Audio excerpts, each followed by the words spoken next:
They say the truth will set you free, but they never speak of the price of that freedom.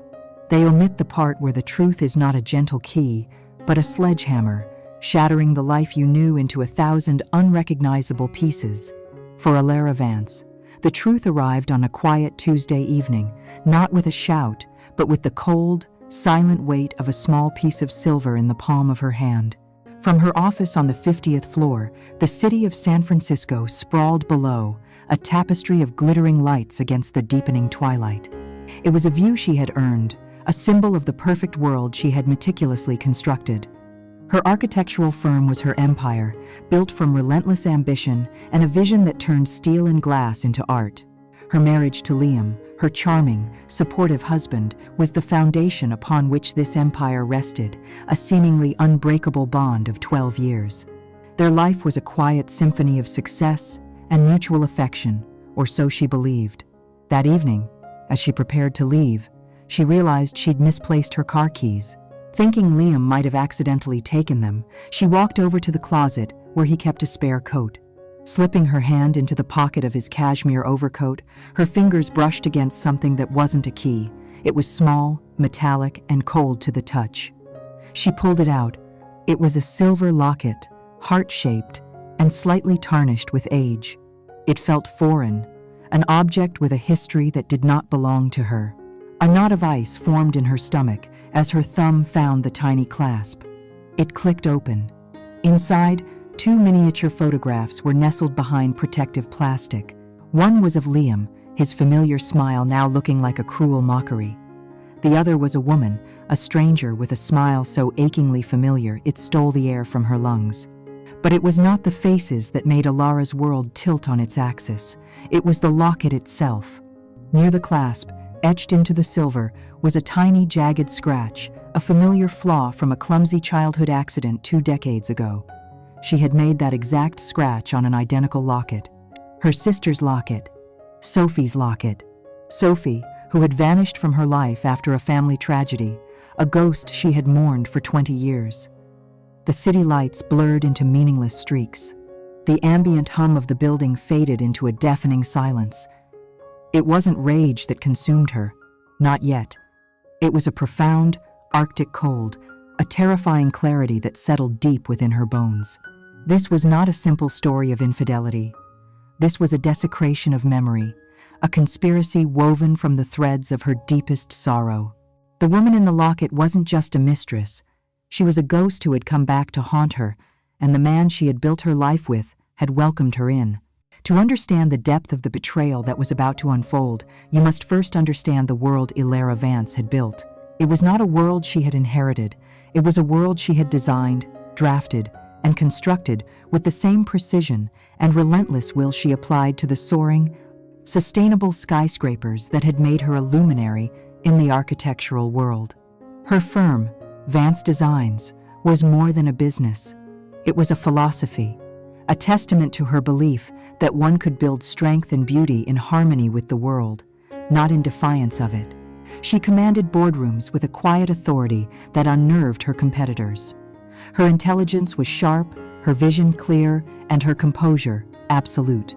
But this carefully constructed exterior was a fortress designed to protect a profound and lasting vulnerability, a single critical flaw in her foundation that had been there for 20 years. That flaw had a name: Sophie. Her husband, Liam, was supposed to be the one person who understood the fortress and the fragile heart it protected. He was handsome, effortlessly charming, a successful fund manager who moved through their elite social circles with an easy grace that Alara, always more reserved, admired, and relied upon. To the outside world, they were the perfect couple. He was the warm, charismatic anchor to her cool, intellectual brilliance. He was the one who would place a steadying hand on her back at charity galas, the one whose laughter filled their cavernous penthouse overlooking the Golden Gate Bridge, making it feel like a home. He claimed to understand the shadow in her past, the quiet grief for her lost sister that could still surface on rainy nights or the anniversaries of the day her world had fractured. He would hold her then, whispering that he was her family now, that he would never leave her. He was her rock, the steel reinforcement in the concrete of her life, or so she had convinced herself. And then there was Margaret, Liam's mother. A woman as polished and sharp as a shard of obsidian. From their first meeting, Margaret's compliments had always felt like evaluations, her smile never quite reaching her eyes. She would glide through Elara's meticulously designed home, running a manicured finger over a marble countertop, and say things like, "It's all so impressive, dear. You've given my Liam a life I could only dream of for him." It was a statement laced with a subtle poison, implying that Elara's success was an overwhelming force, that Liam was a passenger in his own marriage. She often remarked on how hard Elara worked, suggesting with a knowing look that a man needs a wife, not a competitor. Elara had always dismissed it as the territorial nature of a doting mother, a minor friction in her otherwise seamless life. She couldn't have known that Margaret's veiled criticisms were not warnings, but the opening moves in a long and calculated war. Their life was the envy of everyone they knew. The penthouse was a masterpiece of minimalist design, with floor-to-ceiling windows that drank in the sky. Their weekends were a curated series of art gallery openings, wine-tasting trips to Napa, and quiet dinners with a tight circle of influential friends. But for Elara, this perfection was always underscored by a deep, resonant silence. The silence of an empty bedroom in her childhood home. The silence of a name never spoken. The silence of a question that had no answer. The tragedy had happened on a winding, rain-slicked road in Northern California. Elara was 13, Sophie just 9. Their parents were in the front, the radio playing softly, the windshield wipers keeping a steady rhythm against the storm. Elara remembered the blinding headlights of the other car, the terrifying screech of tires failing to find purchase, and the world dissolving into a violent, chaotic tumble of glass and metal. She awoke to the smell of gasoline and wet earth, disoriented and aching. Her parents were gone, their lives extinguished in an instant. She had screamed for Sophie. She searched the wreckage, her voice raw, calling her sister's name into the dark, stormy woods. But Sophie was gone. The police searched for weeks. They theorized she had been thrown from the vehicle, wandered away in a daze, or, in a more sinister turn, been taken from the scene by a passerby. But no trace of the 9-year-old girl was ever found. She had simply vanished into the night, leaving a Sophie-shaped hole in Elara's universe. That loss had forged the woman she became. It was why she controlled every detail of her life, why she built walls of success and composure around herself. She had learned in the most brutal way imaginable that the world was chaotic and unpredictable, that everything you loved could be taken away in a single, horrifying moment. Her work was her refuge, a place where she could impose order on chaos, where the laws of physics were reliable and the outcomes were determined by skill and planning, not by cruel twists of fate. Liam, she thought, was the human equivalent of that refuge. He was the one predictable, stable element in her life. He was the one who had helped her build this new, safer world on the ruins of the old one. He knew the full story, had held her as she cried, and had promised to spend his life helping her heal the wound that could never truly close. He knew what Sophie meant to her. He knew the story of the matching silver lockets their grandmother had given them, a symbol of their inseparable bond. Which is why, as Elara stood in her silent office, the city lights twinkling with an oblivious beauty, the cold weight of that locket in her hand was not just the weight of a lie. It was the weight of a ghost, a desecration of her most sacred sorrow, and the chilling, undeniable proof that the fortress she had spent her life building had been breached from the inside by the very man who had promised to stand guard at the gate. The locket was now hidden, tucked away in the back of a safe behind a bland, abstract painting in her home office, but its cold, heavy presence was a secret she carried with her every moment of the day. It had changed the very light in her world. The crisp San Francisco sun that slanted through the penthouse windows now seemed harsh and interrogative. The familiar, comforting lines of her own design now felt like the bars of a beautifully crafted cage. It was a terrifying new reality, like waking up in a house you knew intimately, only to find all the doors were hinged backwards, and every window looked out onto a painted canvas, a perfect imitation of a world that was no longer real. With this new, dreadful clarity, the small inconsistencies she had once dismissed as the benign static of a long-term marriage now blared like sirens. Liam's phone, which had once been left carelessly on the kitchen counter, was now always in his pocket, screen down. When he took a call, he would often walk into the pantry or onto the balcony, his voice dropping to a low, intimate murmur that was far more damning than any shouted words could be. If she entered the room, the conversation would end abruptly with a clipped, "I'll call you back." His excuses were always plausible, always related to a demanding client or a volatile market. But the words, once comforting, now sounded hollow, rehearsed. Then came the trips. A last-minute flight to Chicago for an emergency investor meeting. He had packed in a hurry, kissing her goodbye with a distraction that felt like a performance. In the past, Alara would have simply wished him well, her mind already on her own demanding schedule. Now, a cold suspicion guided her fingers across her keyboard. A discreet call to the Four Seasons, the hotel he claimed to be staying at, confirmed her fears. There was no reservation under his name, not now, not for the past week. It was a simple lie, but it was concrete. It was a crack in the foundation, a visible, tangible flaw in the man she had trusted with her life, and with the memory of her sister. The physical distance was one thing, but the emotional chasm that had opened between them was far more desolate.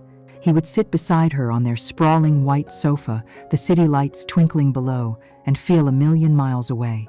He still complimented her, but the words felt scripted, as if he were reading from a teleprompter only he could see. "You look beautiful tonight, Alara," he would say, but his eyes were vacant, looking through her rather than at her. An attempt to take his hand would be met with a brief squeeze before he pulled away to check his phone. A glass wall stood between them, invisible but impenetrable, and she was the only one who could feel its chilling surface. Every instinct screamed at her to confront him, to throw the locket at his feet and demand he explain the impossible. She imagined the scene, the shattering of glass, the raw, ugly release of her pain and rage. But then the architect in her, the strategist who never went to a client meeting without a blueprint, took over. She could already hear his defense. He would call her hysterical, paranoid. He would twist her success into a weapon against her, claiming she was too stressed, too driven, losing her grip on reality.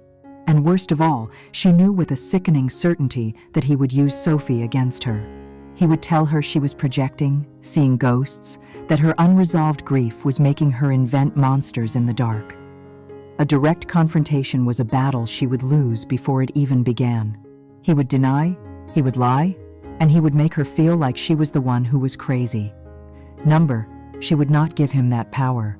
If his life had become a carefully constructed lie, then hers would become a fortress of calculated truth.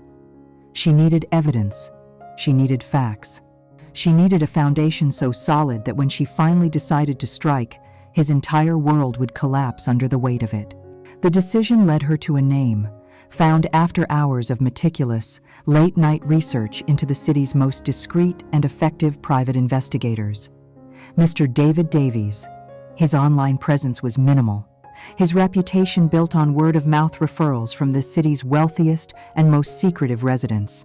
Their meeting took place not in a sterile office, but in a quiet, forgotten corner of a university library, surrounded by the scent of old paper and dusty knowledge. Davies was an unassuming man in his 50s, with pale, observant eyes that seemed to miss nothing. Ilara was direct and precise. She slid a folder across the polished oak table. Inside was a photograph of Liam and a cashier's check for a substantial retainer. "My husband," she said, her voice even and steady, betraying none of the turmoil within. "I believe he is having an affair. I need to know everything. Where he goes, who he meets, when and for how long. I need documentation. I need photographs." Davies simply nodded, his expression unreadable. He scanned the photo of Liam, his professional gaze cataloging the face of a man who had no idea his carefully curated world was about to be dissected. The week that followed was the longest of Alara's life. She moved through her days in a state of suspended animation, a flawless actress in the tragic play of her own marriage. She smiled at Liam over breakfast, discussed her projects with him over dinner, and lay beside him in their bed, the space between them feeling as vast and as cold as the ocean. Every buzz of her phone made her heart leap, every moment of silence stretched into an eternity. She was living on a knife's edge, balanced between the life she had known and the terrible truth she was about to uncover. Then, one afternoon, the email arrived. The sender was Davies. The subject line was stark, containing only 2 words: initial report. Her hand trembled as she moved the cursor, the click of the mouse echoing in the profound silence of her home. The email contained a secure link and a password. She entered it, and a gallery of photographs loaded onto her screen. The first few images were innocuous. Liam walking down Montgomery Street. Liam entering a high-end Italian restaurant in North Beach. He was alone. Then, the next photo showed him at a table for 2, a bottle of wine between them. A woman was joining him, her back to the camera. Alara held her breath. The photographer must have moved, finding a new angle. The next shot was clearer. It showed the woman in profile as she laughed, her head tilted back in a gesture of pure, uninhibited joy. And Alara felt the world, for the second time, stop. It was Sophie's laugh. She knew it as well as she knew her own. It was Sophie's face, sculpted by 2 decades of a life Alara knew nothing about, yet it was unmistakably hers. The bright, mischievous eyes, the exact curve of her lips, the unique shape of her smile. The face was older, some of the softness replaced by a harder, more worldly edge, but it was her. It was Sophie. The gallery continued, each image a fresh stab of a poisoned blade. A shot of their hands clasped across the table. A photo of Liam reaching out to brush a stray strand of hair from Sophie's face. The final picture was taken on the street outside, a stolen moment under a gas lamp. Liam was kissing her, a tender, intimate kiss that spoke of familiarity and passion. Alara leaned back in her chair, a strangled gasp escaping her lips. The initial shock of the locket had been a tremor, but this was the earthquake, the one that brought everything crashing down. The sister she had mourned, the ghost she had searched for, the wound that had defined her entire adult life, was alive. She was here, in San Francisco. And she was sleeping with her husband. The question was no longer about infidelity. It was about something infinitely more monstrous, a truth so dark and twisted she couldn't yet begin to comprehend its shape. The photographs were now a virus in her mind, a collection of moments that played on a sickening loop behind her eyes. Sophie's laugh, Liam's tender touch, the kiss. Yet, on the outside, Alara Vance was a statue of perfect composure. She moved through the pristine spaces of her home and office with the same measured grace. Her voice never wavered, her expression remained a mask of calm professionalism. She had built her career on understanding stress points, structural integrity, and the critical importance of a flawless facade. Now, she applied those same principles to her life. Her marriage had become a compromised structure, riddled with rot and decay, but she would not allow it to collapse. Not yet. Not until she understood the full extent of the damage, and not before she had prepared the charges for a controlled demolition. Her strategy shifted from passive observation to active reconnaissance. She began to conduct small tests, dropping carefully chosen words into conversations like stones into a still pond, just to watch the ripples. One evening, as they sat in the minimalist quiet of their living room, she looked up from her tablet and said, her tone deliberately casual, "I had the strangest dream last night. I dreamt that Sophie came to see me. She was all grown up. She said she was happy, but that she was sorry about something." She watched Liam's face over the rim of her wine glass. For a fraction of a second, a flicker of pure animal panic crossed his features. His hand, which was reaching for a glass of water, froze mid-air. It was an almost imperceptible break, but for Alara, it was as loud as a confession. He recovered in an instant, his features softening into the familiar mask of loving concern. "Oh, honey," he said, his voice dripping with practiced sympathy. "She's on your mind so much. Of course you're dreaming of her. You just want her to be okay." He was masterful. He took her calculated probe and twisted it, turning it back on her as a symptom of her own unresolved grief. He wasn't just lying, he was actively invalidating her reality, framing her intuition as a wound that would not heal. The gaslighting, once subtle, now began to escalate into a coordinated campaign. Liam, likely coached by the sister who knew Alara's every childhood fear, began to chip away at her confidence. He would move her car keys from the hook by the door to a drawer in the kitchen, then watch with feigned worry as she frantically searched for them. "Here they are, sweetheart," he'd say, holding them up with a gentle, pitying smile. "You've been so forgetful lately. Are you sure you're sleeping enough?" He started to question her memory of their conversations. She would bring up a dinner plan they had made, and he would look at her with genuine seeming confusion. "No, we never talked about that. I think you might have dreamt it." Each instance was small, insignificant on its own, but together they formed a pattern of deliberate, psychological erosion designed to make her doubt her own mind. Margaret soon joined the assault, her visits becoming more frequent, her presence a cloud of cloying perfume and pointed remarks. She arrived under the guise of concern for her son, who was, in her words, "so worried about you, Alara." She would sit on Alara's custom-designed sofa, her sharp eyes scanning the room as if looking for signs of decay. "Liam tells me you've been under a tremendous amount of strain," she said one afternoon, her voice a silken weapon. "It's no wonder. Running a company this large, it's a man's work, really. Perhaps you should consider taking a step back for your health." She would recount cautionary tales of female executives who had suffered nervous breakdowns, her meaning hanging thick and poisonous in the air between them. Her most potent tactic was to praise Liam's fortitude in the face of Alara's supposed decline. "You are so fortunate to have him," she would say, patting Alara's hand with cold, dry fingers. "Not many men would have the patience to handle a wife who is so emotional. He is a saint, my Liam." They were building a narrative, brick by insidious brick. The narrative of Alara Vance, the brilliant but fragile workaholic, the woman cracking under the pressure of her own ambition, haunted by ghosts from her past, becoming paranoid and unstable. They were not just trying to hide their affair and their financial crimes. They were preemptively discrediting the only witness. They were preparing the ground, ensuring that if and when Alara ever did explode, everyone in their social circle would nod knowingly and say, "We saw it coming." Poor Liam, he tried so hard. The strain on Alara was immense. To live every moment as a lie, to smile at the faces of her tormentors, to share a bed with the man who was systematically trying to drive her mad, was a unique and profound form of torture. She felt utterly, terrifyingly alone. There were moments when the facade nearly cracked. Driving home from a site visit, she had to pull over to the side of the road, gripping the steering wheel until her knuckles were white, her breath coming in ragged gasps.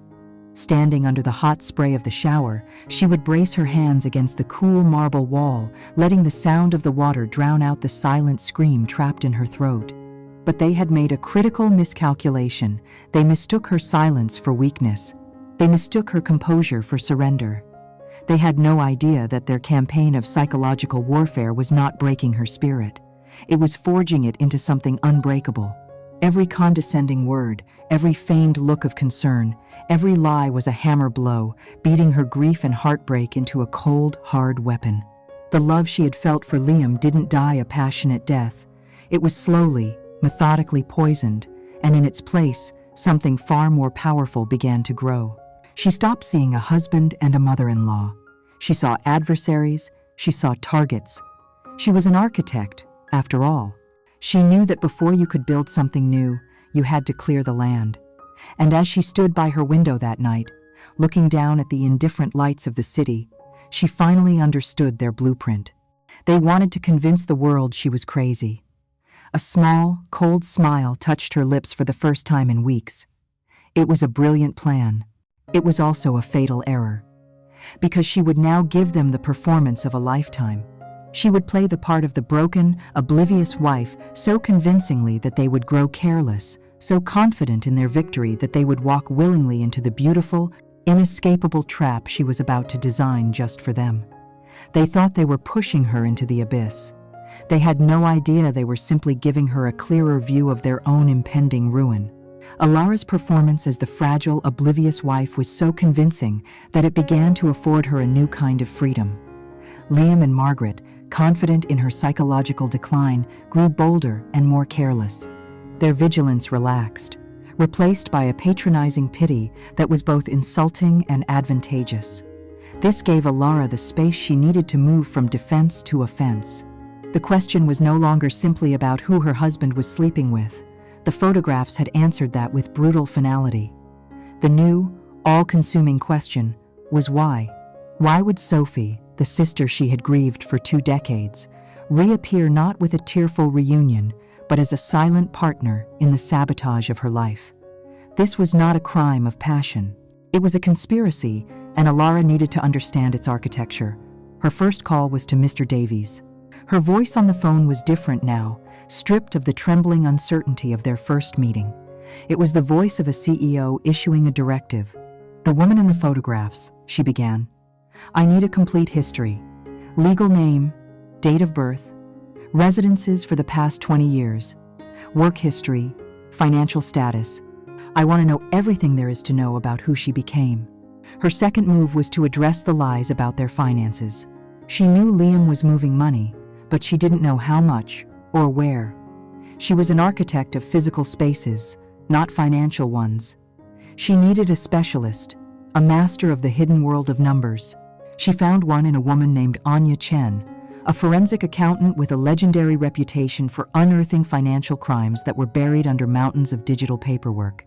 Miss Chen was a small, severe woman who spoke in clipped, precise sentences and whose eyes seemed to see straight through deceit.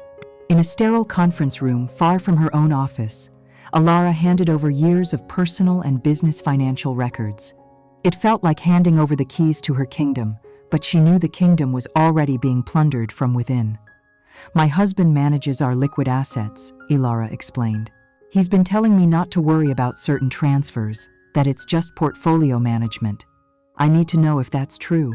Miss Chen nodded, her expression betraying nothing. "The numbers won't lie," was all she said. While her 2 investigators worked in the shadows, Alara continued to play her part in the light. The days were a blur of feigned vulnerability and meticulous observation. She allowed Liam to help her find her misplaced reading glasses. She nodded with a vacant expression when Margaret recounted yet another story of a successful woman who lost it all because she didn't prioritize her husband. Every act of condescension they showed her, she logged in her mind as another data point, another piece of evidence of their shared contempt. They thought they were lulling a wounded animal. They had no idea they were feeding a predator, making it stronger with every lie. The first report arrived a week later. It came from Davies, a thick, spiral-bound document delivered by a discreet courier. That night, long after Liam was asleep, his steady breathing a hateful rhythm in the quiet of their bedroom, Alara locked herself in her office and opened it. The first page was a summary. The subject's legal name was Ava Morgan. She lived in a chic, expensive apartment in the Marina district, an apartment leased 2 years prior with no obvious source of income to support it. Alara's fingers tightened on the page. 2 years. That was the timeline. That was when Liam had started becoming more distant, when the late-night client calls had begun. She read on, her heart pounding a slow, heavy drumbeat against her ribs. Davies had traced Ava Morgan's history back through a series of dead-end jobs and temporary addresses, and then he had found it. He had managed to unseal juvenile records and cross-reference them with social services databases. He had found her birth certificate. A high-resolution scan of the document filled an entire page of the report. Name: Sophie Miller. Mother: Eleanor Miller. Father: Richard Miller. It was her. The ghost had a name, a legal identity. The report went on to paint a bleak picture of Sophie's life after the accident. She had been found wandering on a road miles from the crash site, suffering from trauma-induced amnesia. With no family left to claim her, she was absorbed into the unforgiving bureaucracy of the foster care system. The story was a grim litany of multiple homes, instability, and loneliness. It was a life of hardship, a life that could easily curdle a person's soul, twisting grief into resentment, resentment into a burning, venomous hatred for the sister who, in her mind, had escaped it all. Just as she was processing the crushing weight of her sister's confirmed identity, an encrypted email arrived from Anya Chen. The subject line read, "Preliminary findings." The email contained a single, password-protected PDF. Alara opened it. It was not a story of a life, but a story of numbers, and it was, in its own way, even more horrifying. Miss Chen's report was a masterpiece of financial archaeology. It began, "Mr. Thorne's actions do not represent portfolio management. They represent a systematic and sophisticated scheme of asset misappropriation." The words were cold, clinical, and utterly devastating. It wasn't just a few $1,000s skimmed here and there. Liam, using his sophisticated knowledge of financial markets, had been slowly bleeding her dry for nearly 2 years. He had set up a series of shell corporations with bland, forgettable names: Apex Global Ventures, Summit Creek Investments. He funneled profits from Alara's company and their joint investment accounts into these corporations, disguising them as legitimate business expenses or capital investments. From there, the money was wired through another layer of offshore accounts before finally being consolidated into one final entity. Alara's eyes scanned down the page, her breath catching in her throat as she read the final paragraph of the summary. The ultimate destination for the misappropriated funds, Miss Chen wrote, is a Delaware-based holding company founded 26 months ago. This company has received deposits totaling over $7 million to date. And then came the final, soul-destroying blow. The sole director and beneficiary of this holding company, an entity named Phoenix Legacy Holdings, is listed as one Miss Ava Morgan, Phoenix. Rising from the ashes, Alara dropped the report onto her desk as if it had burned her hands.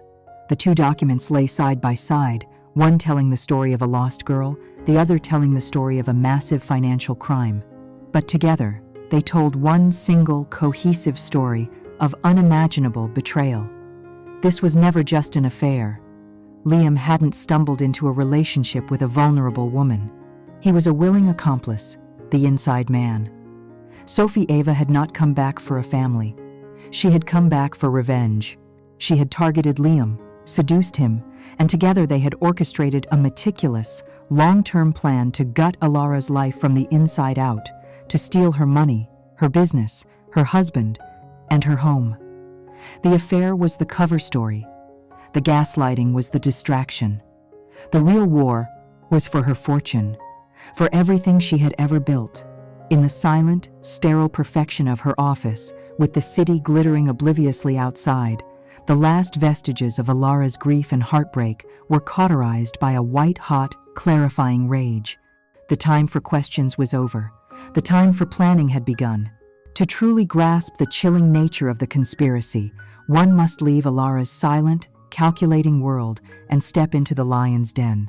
One must visit the stylish, soulless apartment in the Marina District, a space paid for with Alara's money, furnished with impeccable taste that was not its occupant's own. This was Ava Morgan's sanctuary, her war room, and it was where the architecture of Alara's ruin was drafted and celebrated. Liam arrived just after 9 in the evening, having left his own home after a tense, quiet dinner. He loosened his tie as he walked in, the act of shedding the skin of Alara's devoted husband. Ava, the woman who was once Sophie, stood by the window, a silhouette against the glittering lights of the yachts in the harbor. She didn't turn as he approached, her gaze fixed on the world outside. "How is she?" Ava asked, her voice low and devoid of any genuine concern. Liam sighed, pouring himself a generous glass of whiskey. "Fragile," he said, a note of smug satisfaction in his tone. "She's more distant than ever. I mentioned I had to work late tonight, and she just nodded, barely looked at me. And she keeps talking about her dreams, seeing you. Margaret's right, the pressure is getting to her. She's starting to crack." He shook his head, a perfect imitation of a worried husband. "It's almost sad to watch." Ava finally turned, a slow, predatory smile spreading across her face. It was Sophie's smile, but twisted by 2 decades of bitterness into something sharp and cruel.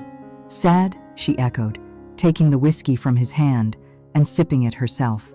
"Don't feel sad, Liam. Feel victorious. Let her see ghosts. She abandoned me to become a ghost, a forgotten little girl in a file cabinet. It's only fair that my ghost comes back to haunt her perfect, orderly life." This was the narrative that fueled her, the poisoned gospel she had preached to Liam since the day she had methodically sought him out 2 years ago. She walked the length of the room, her movements fluid and confident.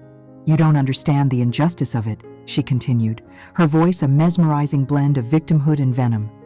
After the accident, I was nothing. A Jane Doe. Bounced from one miserable foster home to another, while she was, what? Taken in by our aunt? Sent to the best schools? Given the foundation to build an empire? She got the legacy, the name, the life that should have been ours. She never looked for me, Liam. Not really. She got a new life, and she locked the door on the old one, with me on the other side. Every word was a carefully crafted lie, woven from a sliver of truth. Ilara had looked for her, obsessively, for years. But in Ava's version of history, she was the forgotten martyr, and Ilara was the cold, unfeeling usurper. This, Ava said, gesturing around the expensive apartment, this isn't theft, this is repatriation. It's balancing the scales that have been tipped in her favor for 20 years. Liam, long past the point of questioning her story, nodded in agreement. Her sense of righteous fury had absolved him of his own guilt. He was not a traitor. He was a liberator, both for Ava and for himself. I know, he said, his own resentments rising to the surface. Living with her is like living in a museum. Everything is perfect, everything is admired, but nothing is warm. People look at me and they don't see Liam Thorne. They see Ilara Vance's husband, the handsome accessory she keeps on her arm. He walked over to his briefcase and pulled out a financial statement, his mood shifting from self-pity to avaricious excitement. The Phoenix account is growing faster than we projected. Her latest project just had a massive payout. Another 6 months, maybe less, and we can execute the final asset transfer. After that, we're gone. A new life, anywhere. No more shadows, no more pretending. His phone buzzed. It was his mother. He answered, his voice shifting back into the register of a concerned son. Hi, Mom. Yes, I'm just leaving the office now. It's getting worse, just like you said it would. He listened for a moment, a grim smile on his face. Yes, I agree. I think it's time I suggested she see a therapist, plant the seed that she needs professional help. The voice of Margaret Thorne, though unheard by Ava, was a third conspirator in the room. Her counsel was always the same. Keep the psychological pressure on. Frame Ilara as the aggressor in her own breakdown. Make her the author of her own demise. Okay, Mom, Liam said finally. I will. Love you too. He hung up and looked at Ava. My mother sends her best. She says to stay the course. She's convinced that by the time we make our move, Ilara will be so mentally exhausted, she won't even have the strength to fight back. Everyone will see it as a mercy. They stood there, two predators admiring their work, utterly convinced of their own brilliance and the weakness of their prey. They saw Ilara's composure as fear, her silence as surrender, her intellect as a fragile thing that could be shattered with whispers and lies. They were so blinded by their own greed and resentment that they failed to see the truth. They failed to see that Ilara was an architect to her very core. She understood that the most powerful structures were designed to withstand immense pressure, to bend without breaking. She knew that a quiet foundation could support a towering skyscraper. They believed they were methodically dismantling her. They had no idea that with every lie, with every stolen dollar, with every condescending remark, they were simply handing her the raw materials, the steel of her anger, the concrete of her resolve to build the perfect, inescapable edifice of their own destruction. They toasted with stolen whiskey in their stolen apartment, celebrating a victory in a war they didn't even realize had just been declared against them. There is a moment in every great tragedy when the soul of the protagonist is tested by fire. They can either allow the flames to consume them, reducing them to ash and memory, or they can endure the inferno and emerge from it reborn, forged into something harder, stronger, and far more dangerous. For Ilara Vance, that moment came in the dead of night, in the cold blue light of her computer screen, with the twin reports from her investigators laid out before her like tombstones for the life she once knew. The grief she had carried for her lost sister, the love she had held for her husband, these were the things of the past, the emotional structures that had been burned away. For weeks, the pain had been a slow, smoldering fire. But now, Fueled by the irrefutable proof of their monstrous, calculated conspiracy, the fire roared into a white-hot blaze, and in its crucible, Alara was transformed. What remained was not ash, but a singular, diamond-hard purpose. She finally allowed herself to accept the truth in its entirety. The charming, supportive man she had married was a fiction. Liam was a greedy, weak-willed thief, hiding behind a handsome smile. The sweet, innocent sister she had mourned for 20 years was a ghost. In her place stood Ava, a woman consumed by a corrosive bitterness, a predator who saw Alara's life not as something to be reunited with, but as something to be conquered and consumed. There was no one to save, nothing to salvage. There was only a debt to be collected, a balance to be ruthlessly restored. That night, she performed a quiet, final ritual. She went through her digital archives, through years of photographs. A smiling Liam on their honeymoon in Italy. A younger, happier version of herself, holding Sophie's hand at a birthday party. One by one, she moved them into a folder, encrypted it, and then deleted the originals. It was not an act of rage, but one of cold, surgical finality. She was clearing the emotional wreckage from the construction site of her new reality. She knew she could not wage this war alone. Mr. Davies and Miss Chen were her intelligence officers, gathering facts from the shadows. But now she needed a general, someone to command the army she was about to raise. As with everything in her life, she approached the task with meticulous research. She didn't want a good divorce lawyer. She wanted a warrior. Her search led her to one name, spoken with a mixture of fear and reverence in the highest echelons of San Francisco's legal and financial worlds: Marcus Thorne. Thorne was not a man you hired to settle disputes. He was a man you hired to win wars. His specialty was high-stakes, high-conflict corporate litigation and an equal number of incredibly messy divorces for the city's elite. He was known for his strategic brilliance, his icy composure, and his absolute discretion. His office was on the top floor of the Transamerica Pyramid, a seat of power that looked down upon the entire city. The room was paneled in dark mahogany, the air smelling of old leather and quiet confidence. Marcus Thorne himself was in his late 50s, impeccably dressed, with eyes that seemed to analyze every word, every gesture, searching for weaknesses. Alara sat opposite him, not as a distraught wife, but as a client presenting a case. She did not cry. She did not raise her voice. With the precision of an architect laying out a blueprint, she told him everything. She started with the locket, then the first photographs, the escalating gaslighting, the confirmation of Sophie's identity as Ava Morgan, and finally, the systematic $7 million plunder detailed in Anya Chen's report. She slid the two bound documents across the vast, polished desk. "This is my situation," she concluded, her voice a study in control. "They believe I am on the verge of a nervous breakdown. They think I am weak, distracted, and oblivious. They are wrong." Marcus listened for 20 minutes without a single interruption.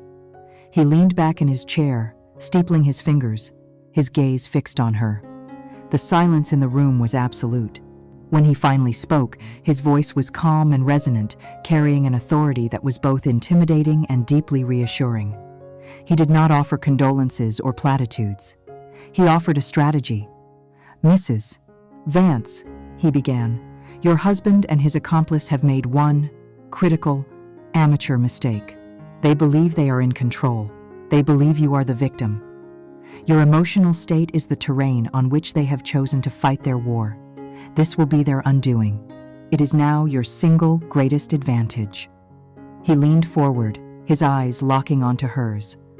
"Your first instinct, the instinct of any sane person, is to confront them, to file for divorce, freeze their assets, and throw them out of your life. You will do none of those things." Alara felt a jolt, a flicker of her raw, emotional desire for immediate justice. But she remained silent, listening. "The moment you reveal your hand," Marcus continued, "they will lawyer up. They will hide the money so deep we'll spend years finding it. They will destroy evidence. They will go on the offensive, publicly painting you as the unstable, vindictive wife they have been privately grooming everyone to believe you are. We are not going to fight this war on their terms. We are going to let them win, right up until the moment they lose everything.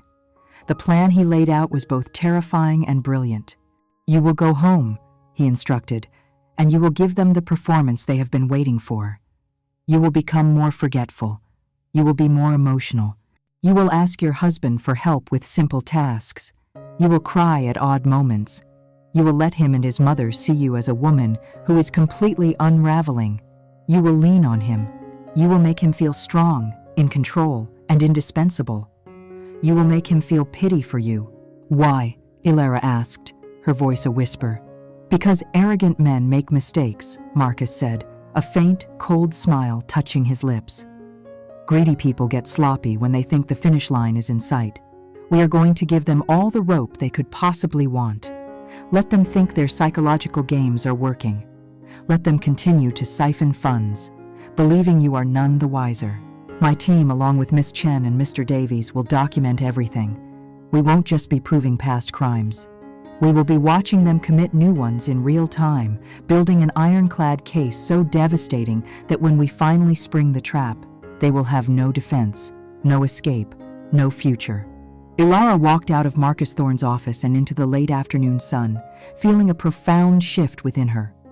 The weight of her betrayal was still there, but it was no longer a crushing burden. It was a weapon, and she had just been handed the instruction manual. As she saw her reflection in the polished glass of the lobby doors, she no longer saw a victim. She saw a soldier, a strategist, a woman with a mission. Her enemies had designed a psychological prison to break her, but they had forgotten one crucial detail. She was an architect, and she was about to take control of the blueprints. The Ilara who walked back into the penthouse that evening was a different woman from the one who had left. The architect of buildings was now the architect of a meticulous, far-reaching deception. Her home was no longer a sanctuary, it was a stage. Every room was a set, every conversation a scene, and she was the lead actress, playing the most challenging role of her life, herself, but broken. The performance began immediately. Liam was in the kitchen, on the phone, his back to her. He ended the call abruptly as she entered, the familiar pattern of his secrecy.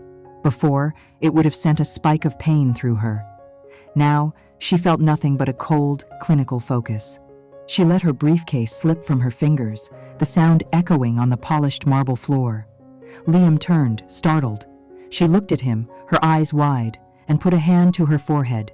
"I'm so sorry," she whispered, her voice trembling slightly. "I completely forgot we had dinner with the Hendersons tonight. I scheduled a late site inspection. My mind is just everywhere." Liam's face softened into his now patented look of deep concern, a look she now recognized as pure contempt. "Hey, don't worry about it," he said, wrapping his arms around her. "I'll call and reschedule. You've been under so much pressure. We all forget things." He held her, and over her shoulder, she could feel him relax, reassured by this fresh evidence of her decline. She leaned into him, playing her part, her mind already on the next phase of the operation. Under the legal guidance of Marcus Thorne, Ilara began to gather her ammunition.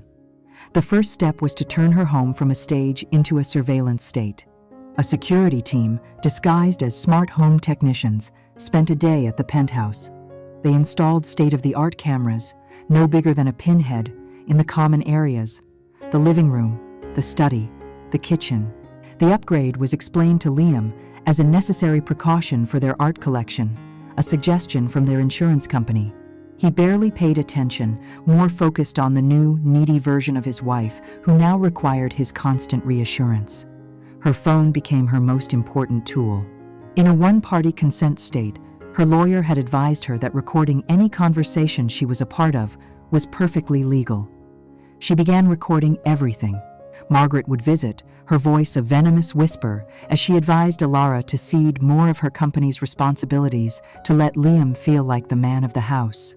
Ilara would nod, tears welling in her eyes, all while the microphone on her phone, lying innocently on the coffee table, captured every poisonous syllable. Late at night, her office became her war room.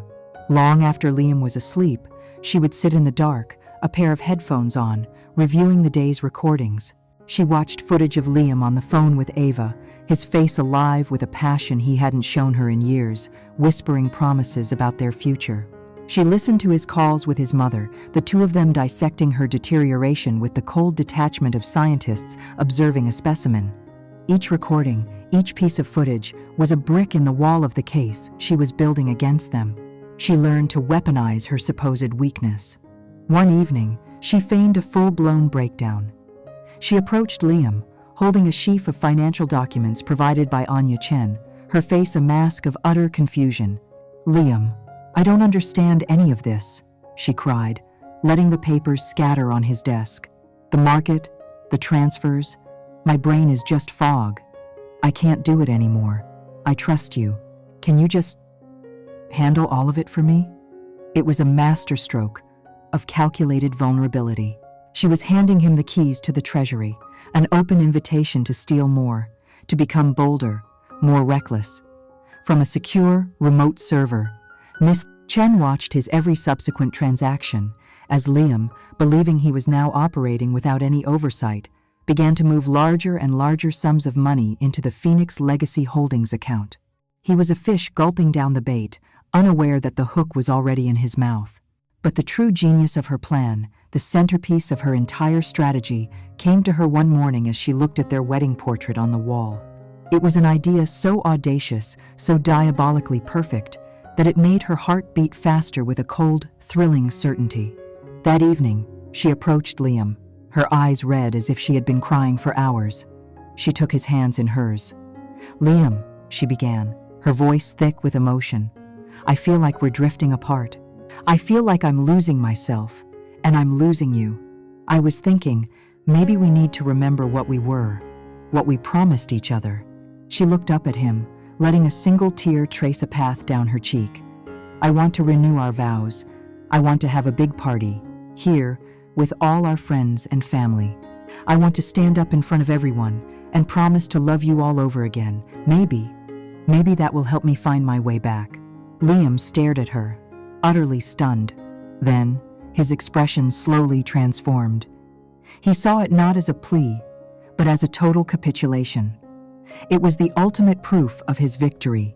His fragile, broken wife was clinging to him, to the wreckage of their marriage, desperate for a savior. It was perfect. A public declaration of their unbreakable bond, just before he and Ava were planning to take everything and disappear. It would silence any future questions, any whispers of suspicion. It was the ultimate alibi. "Ilara," he said, his voice thick with false emotion as he pulled her into a hug. "That is the most wonderful idea I have ever heard. Yes, of course we'll do it." As he held her, a triumphant smirk played on his lips, a smirk that was perfectly captured by the tiny camera hidden in the frame of a nearby painting. Later that night, Ilara spoke to Marcus Thorne on a secure line. She told him her idea.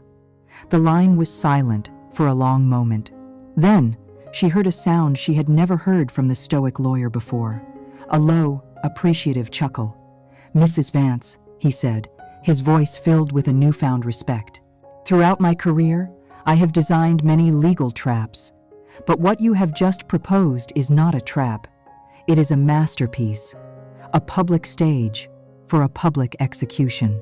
After she hung up, Ilara walked over to the large calendar on her office wall. She picked up a red marker, and with a hand that was perfectly steady, she drew a circle around a date 3 months in the future. The most dangerous cage is not one a victim is forced into. It is the one a predator builds for himself, believing it to be a throne. And Ilara was now ensuring that this throne was perfectly constructed, exquisitely decorated, and positioned directly above a trapdoor leading straight into an abyss. The 3 months leading up to the vow renewal party were a masterclass in psychological warfare, executed with the cold precision of a military campaign.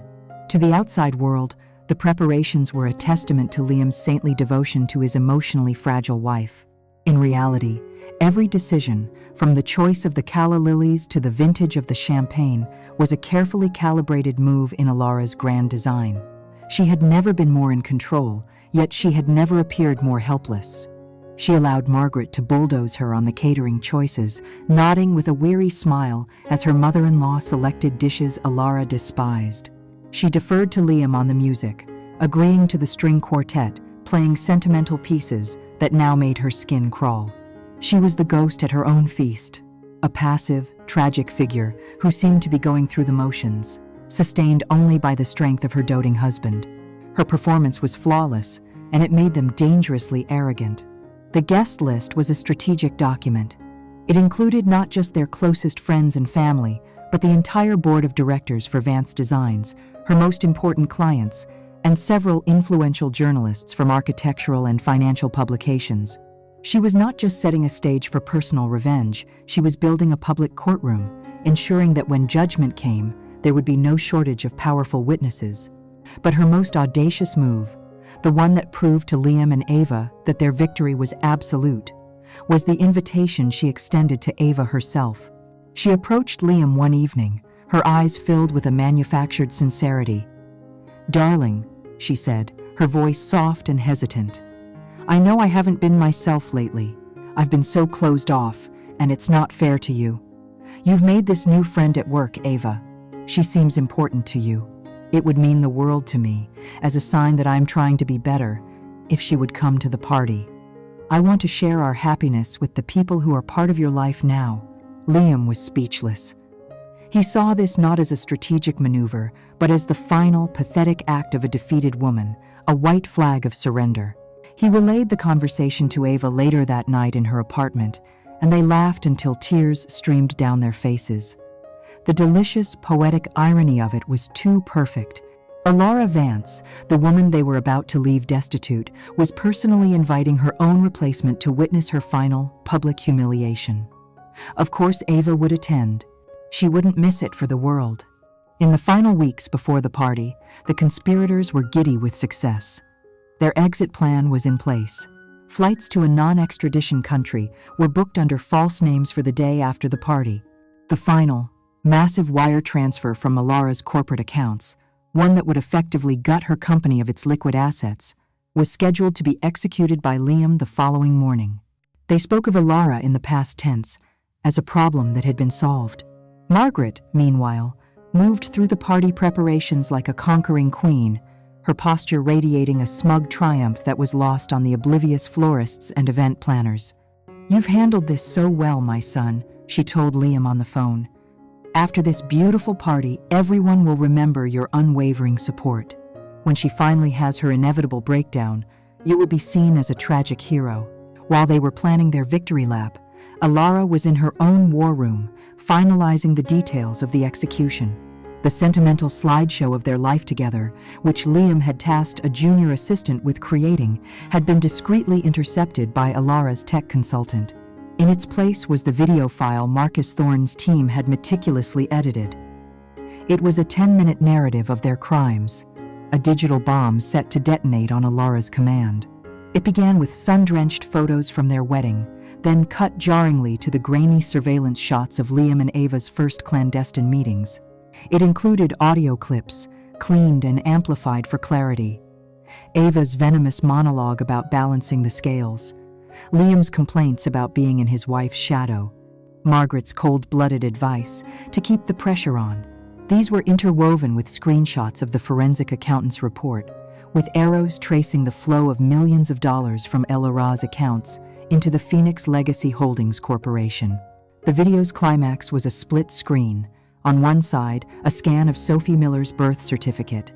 On the other, the results of the DNA test, showing a 99.99% probability that the hair from Ava's coat and a sample from Alara's own hairbrush belonged to biological sisters.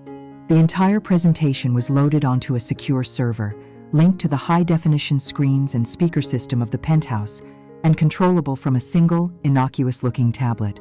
Marcus also confirmed his team was in place.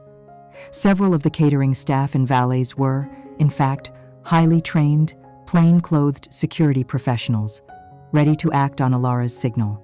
The night of the party arrived. The penthouse, a place of so much silent suffering, was transformed. It glittered with candlelight and pulsed with the soft, elegant music of the string quartet. Guests mingled, champagne flutes in hand, marveling at the stunning views and the beautiful couple at the center of it all. Liam was the perfect host, his arms securely around Alara's waist, accepting compliments on his wife's beauty and his own unwavering loyalty. Margaret glided through the crowd, a regal matriarch soaking in her family's success, and across the room, Ava Morgan stood with a small group, laughing and sipping champagne, looking every bit the sophisticated guest. She caught Alara's eye and gave her a small, pitying smile, the wolf offering a final, insincere blessing to the lamb.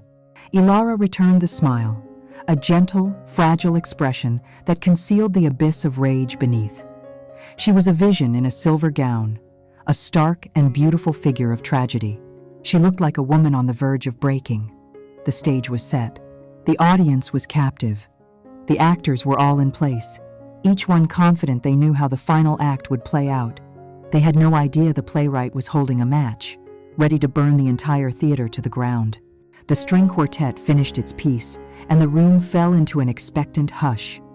Liam, ever the charismatic host, took Alara's hand and led her to the small, elevated stage set up before the panoramic windows. The city lights of San Francisco glittered behind them, a perfect backdrop for the perfect lie. He beamed at the crowd, a picture of adoration and devotion.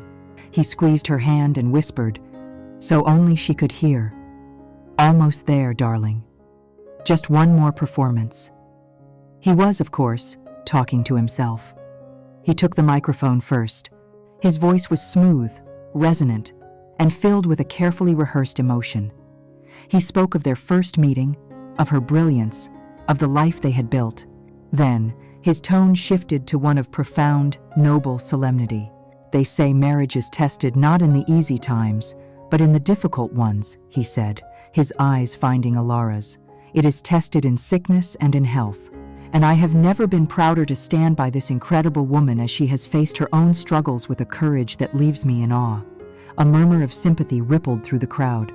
The narrative he and Margaret had so carefully constructed was working perfectly. "Ilara, you are my rock, my inspiration, and my life. And I promise, in front of all our friends and family, to continue to be your shelter in the storm for all the days of our lives. I love you." The room erupted in applause. Margaret dabbed a tear from her eye. Ava watched from the crowd, a smug, satisfied smile on her lips. Liam had played his part to perfection. Then, it was Alara's turn. She moved to the microphone, her steps seeming delicate, almost unsteady. She held a slim tablet in her hands. The crowd quieted, anticipating a speech of tearful gratitude. "Thank you, Liam," she began, her voice soft but clear. "That was a beautiful story." She paused, letting the words hang in the air. "Thank you all for coming to share this evening with us. A vow renewal is about looking back at the promises you made and looking forward to the ones you intend to keep. It's about truth, honesty, and the foundations upon which a life is built." The atmosphere in the room began to shift. This was not the speech they were expecting. "The assistant was supposed to put together a slideshow of our memories," she continued, her voice gaining a new, steely edge. "But I realized recently that memories can be unreliable. So instead, I've prepared something else. A different kind of story about family, betrayal, and a legacy." Before Liam could react, before the confused looks on the guests' faces could turn into questions, Alara tapped the screen of the tablet. The romantic portrait of them on the large screens behind her flickered and went black. For a second, there was only darkness. Then, a new image filled the screens. A grainy, long-lens photograph of Liam kissing Ava outside a restaurant. A collective gasp swept through the room. A confused murmur rippled outwards. "What is this?" someone whispered. Then, Ava's voice, amplified by the high-end speaker system, filled the penthouse, as clear and as cold as ice. "Let her see ghosts," the voice said. "She abandoned me to become a ghost. It's only fair that my ghost comes back to haunt her." The guests began turning, their eyes searching the crowd, and found Ava, her face a frozen mask of horror. But there was no time to process. The video continued its relentless assault. Liam's voice now, complaining about living in his wife's shadow. Then, a screenshot of the Phoenix Legacy Holdings Incorporation document, followed by a dizzying, animated chart created by Anya Chen. showing lines and arrows that depicted millions of dollars flowing from Vance Designs into the Shell Corporation. The board members in the audience stared, their faces turning from shock to pure fury. They understood exactly what they were seeing. Liam's face had gone from smug to ashen white. He lunged for Alara's arm, hissing, "What have you done? Turn it off." But two of the catering staff moved with swift, silent professionalism, blocking his path. The video's pace quickened. A scan of a birth certificate appeared. Sophie Miller. Then, the DNA report, the damning 99.99% match, displayed in bold, red letters. The story was now complete. The affair was not just an affair.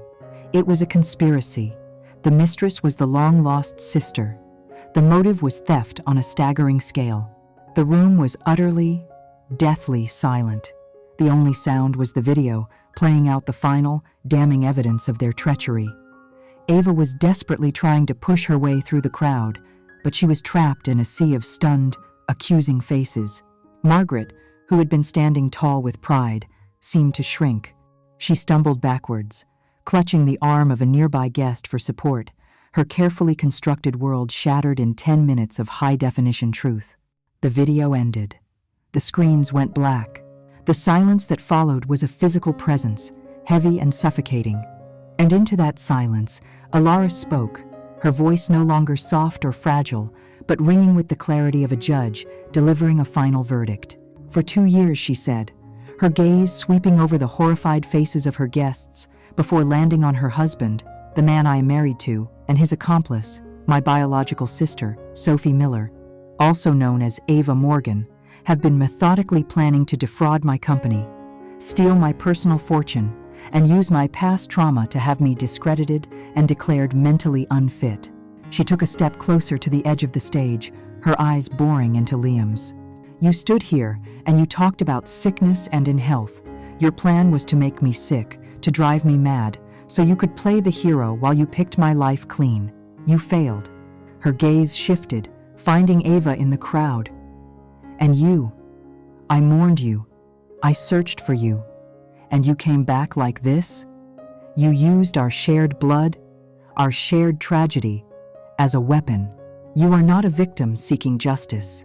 You are a parasite." Finally, she looked at Margaret, whose face had crumpled into a mask of pure terror. "And you watched. You encouraged it. You coached it. You were a willing partner in the plan to destroy me." Ilara raised the tablet slightly. A complete, unedited copy of this presentation, along with all the supporting evidence, was delivered to the district attorney's office and the SEC 1 hour ago. "My lawyers are already filing the appropriate civil and criminal complaints." She lowered the tablet, her work done. The sound of a champagne flute shattering on the marble floor broke the spell. The war was over. The demolition was complete.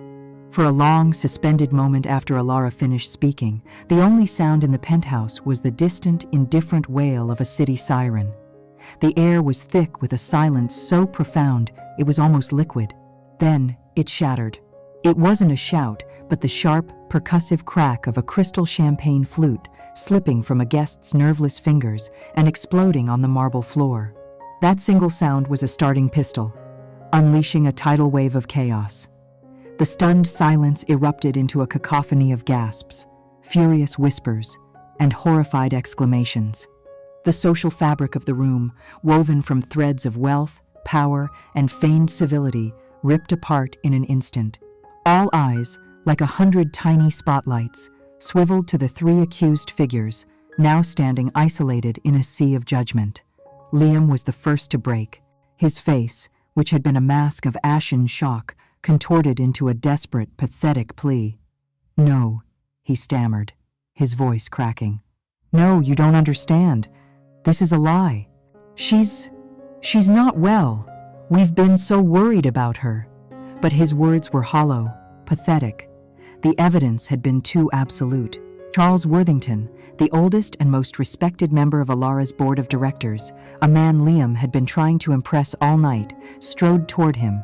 His face was a mask of cold fury. He didn't raise his voice. He didn't have to. "You are a parasite, Thorne," he said, his voice low and cutting. and you are finished. You will be hearing from our corporate counsel in the morning." He then turned his back on Liam, a gesture of social and professional execution that was mimicked by a dozen other business leaders in the room. Liam was no longer a person. He was a pariah. Margaret, who had been clutching a velvet armchair for support, tried to rally. She saw one of her oldest friends, a society doyenne named Beatrice, and began to move toward her, her hand outstretched. "Beatrice," she pleaded, "you can't possibly believe this performance."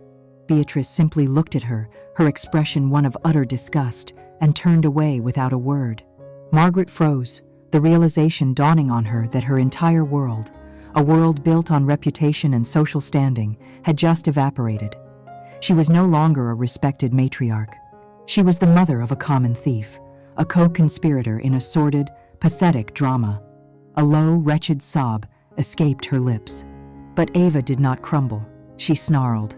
The mask of the sophisticated victim fell away, revealing the raw, feral rage beneath. "You," she screamed, her voice raw with a lifetime of perceived injustice, shoving her way through the stunned guests, her eyes locked on Elara. "You stand there, so calm, so perfect. You have no idea what I went through. You had everything, a warm bed, a perfect life. They forgot me. You forgot me. This wasn't theft. This was justice." Security moved to intercept her, but Elara raised a single, steady hand, halting them. She would face this ghost herself, one last time. She stepped down from the stage as Ava reached the open space before it, the two sisters, strangers bound by blood and betrayal, facing each other in the center of the silent room. "You talk about what you went through," Elara said, her voice quiet but carrying to every corner of the penthouse. It was devoid of rage, filled instead with a vast, weary sorrow. "But you've wrapped yourself in a story so full of poison that you've forgotten the truth, Sophie." Ava flinched at the use of her birth name. "I remember the night of the accident," Elara continued, her voice painting a picture only the two of them could truly see. "There was a thunderstorm, hours before we left. You were 9 years old, and you were terrified of the thunder. You crawled into my bed, and I held your hand. I told you a stupid story about giants bowling in the clouds to make you laugh, to make you feel safe. I promised I would never let anything happen to you. That was the truth of us. Love, protection, not abandonment." Elara took a step closer, her eyes searching her sisters for any flicker of recognition. "I looked for you for years. I spent a fortune. I followed every dead end. I never, ever forgot you. This life you resent so much was built on the memory of what I had lost. And when you finally came back, you chose to come back as an enemy. This wasn't justice for a forgotten little girl. This was the calculated crime of a bitter woman. That was your choice." For the first time, the fire in Ava's eyes flickered. A flicker of confusion, of a long-buried memory clashing with her carefully constructed narrative of hate. The foundation of her rage, the belief that she had been utterly forgotten and unloved, had been shattered by a simple, undeniable truth. The fight drained out of her, leaving behind only a hollow, defeated woman. The moment was broken by the quiet, professional movements of Marcus Thorne's security team. They moved with calm efficiency, flanking the three disgraced figures. A tall man leaned in and spoke quietly to Liam. Another approached Margaret, offering a steadying but firm arm. A third stood beside Ava. There was no struggle. The fight was over. The crowd parted, a silent, human corridor of shame, as the three of them were escorted not to the grand front entrance, but to the discreet service elevator at the back of the penthouse. They had entered as masters of the house, believing they were on the verge of ultimate victory. They left as prisoners, their reputations in ashes, their futures extinguished. The heavy steel door of the service elevator slid shut, a final, definitive end to a chapter of Elara's life. In the echoing silence that remained, Elara stood alone for a moment, the architect in the center of her own controlled demolition. Then, Charles Worthington approached her side. He didn't offer pity. He offered solidarity. "Elara," he said, his voice firm with respect. "We are with you. Tell us what you need." Others began to move toward her, not with condolences, but with offers of support, their faith in her not just restored, but strengthened. the storm had passed. The wreckage was all around her, but the foundation of her life, the one she had built herself, had held.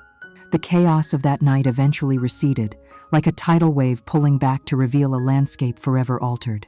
6 months later, a quiet kind of order had been restored, not the fragile, perfect order of the past, but something more resilient, more authentic. The penthouse, once a stage for a terrible play, was now simply Alara's home.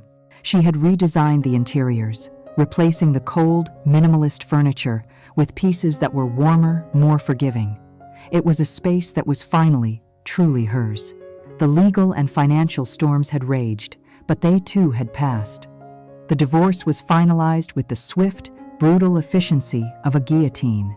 Liam, stripped of his charm and his stolen fortune, was facing a series of federal charges for fraud, wiretapping, and embezzlement. His life, as he knew it, was over. Margaret had been forced to sell her lavish home to cover her own legal fees. Disappearing into a self-imposed exile of shame and obscurity, her name erased from the social registries she had once prized above all else. Alara's company, Vance Designs, had weathered the scandal. After the initial shock, her board and her clients had rallied around her, their respect for her quiet strength and strategic brilliance now boundless. She had emerged not as a victim, but as a victor, a leader who had faced down a devastating internal threat and saved her empire from ruin. She was working again, finding a solace in the clean lines and logical challenges of her craft. She was healing. And then, one crisp autumn afternoon, a letter arrived. It was a simple, plain envelope, but the postmark from a federal correctional facility in Northern California made her heart stop. It was from Ava, or, as the return address stated, from Sophie Miller. For a long moment, Alara considered throwing it away, unopened. What more could possibly be said? What wound could her sister possibly wish to pour more salt into? But a deeper curiosity, a need for the final piece of the puzzle, compelled her to open it. The letter was not what she expected. There were no pleas for forgiveness, no excuses, no self-pitying rage. The handwriting was neat, the tone stark and factual, like a final confession made not to a priest, but to a historian. Alara, it began, I am not writing this letter to ask for your forgiveness. There are no words for what I did, and I know that forgiveness is not something I have the right to even contemplate. I am writing this so that you, the architect of a life, can see the full blueprint of its attempted destruction.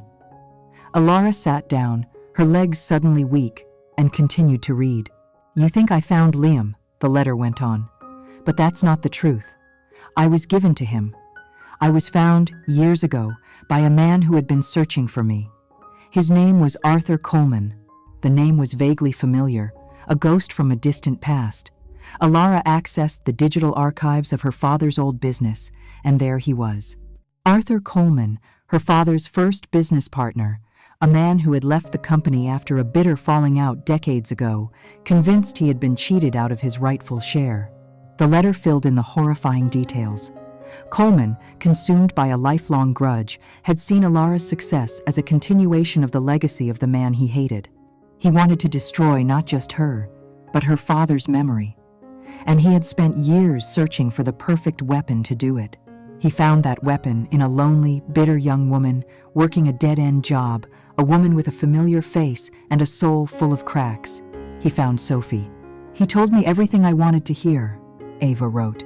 He told me that our father had left a secret inheritance and that you and our aunt had conspired to hide it from me. He said you knew where I was all along and had deliberately left me to rot in the system so you could keep it all for yourself. He fed the anger that was already inside me, nurtured it, gave it a target. He paid for my apartment. He coached me on how to approach Liam, how to exploit his insecurities, how to turn him against you. He was the true architect, Alara. I was just his chosen instrument of revenge. It doesn't change what I did. I made my choices. But I will not spend the rest of my life in a cage without you knowing that the cage was built long before I ever met you, by a ghost from our father's past. Alara let the letter fall into her lap. It was the final, devastating piece of the puzzle. The hatred that had tried to destroy her was older and deeper than she could have ever imagined. a generational poison passed down from a business deal gone wrong. Ava was not absolved. She was still the hand that held the knife. But Alara now understood that another, unseen hand had guided her. Her sister was both a monster and a pawn, a broken soul who had been twisted into a weapon. The realization brought no comfort, only a profound, chilling clarity. Her victory was not just over her husband's greed or her sister's hatred, but over a long, dark shadow she never even knew existed. She walked to the great window and looked out at the city. The lights seemed brighter now. True justice, she realized, was not the prison sentences, the social ruin, or the seized assets. True justice was her own survival. It was the quiet strength that had allowed her to endure the storm and stand here now, whole and free. It was the wisdom gained in the wreckage. She was a testament to a quiet, powerful truth. Do not ever underestimate the silence of a person who has endured for too long, because in that silence, they are not breaking, they are observing. They are learning, and they are becoming the architect of a reckoning you will never see coming. Thank you for listening. Join us next time as we unlock another door and expose the secrets that lie waiting in the heart of the family.